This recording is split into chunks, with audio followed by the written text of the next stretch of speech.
English short stories. Bound for the End of the World. Julian, a 23-year-old born under the unrelenting Miami sun, decided that his hiatus from work would diverge sharply from his friends' conventional plans. Eschewing luxury resorts and Caribbean beaches, he sought to put both his intermediate Spanish and physical endurance to the test. With a packed rucksack and a glossary of Argentine slang tucked into his pocket, he flew to Buenos Aires where, defying all practical advice, he purchased a bus ticket headed south. His objective was unequivocal: to reach Ushuaia, the southernmost city on the planet, by traversing the entirety of Argentina by land. The odyssey commenced at the sprawling Retiro station, where Julian boarded a Tudo sleeper bus. During the initial 20 hours, as the vehicle sliced through the vast pampas, he practiced his conversational skills with an elderly Argentine man who shared both his mate and his seasoned wisdom of the road.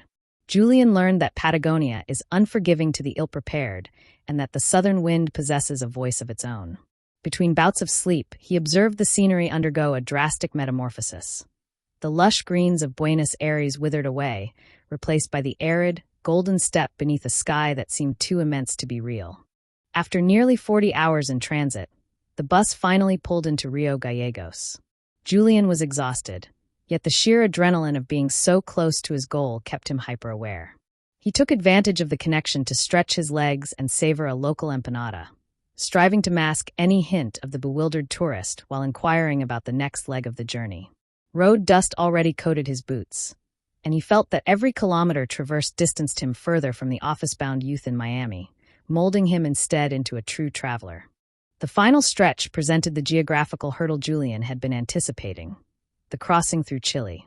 The bus halted at the border, where he presented his American passport with a sense of pride, exchanging a few words in Spanish with the Chilean guards. The pinnacle of the trip was the Strait of Magellan. Watching the bus board the ferry amidst a biting, frigid gale was a surreal experience. As he crossed the glacial waters connecting two oceans, Julian realized that the distance he had covered was not merely measured in kilometers, but in stories told and borders transcended. Upon re-entering Argentine territory on the island of Tierra del Fuego, the landscape shifted once more. The parched plains vanished, yielding to dense forests and snow-capped peaks that appeared to pierce the clouds.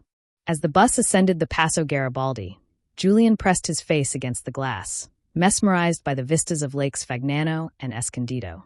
The fatigue of over 50 hours on the road evaporated instantly in the presence of the Andes, which loomed like sentinels guarding the path to the deep south.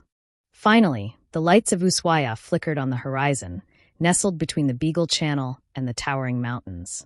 Stepping off the bus, the icy air of the end of the world filled his lungs, a stark contrast to the sweltering humidity of Miami. Julian smiled, feeling the weight of his pack and the profound satisfaction of one who has not merely reached a destination, but has lived every inch of the way. He had conquered the Patagonian Marathon, and at that moment, his Spanish resonated with newfound confidence beneath the southern stars.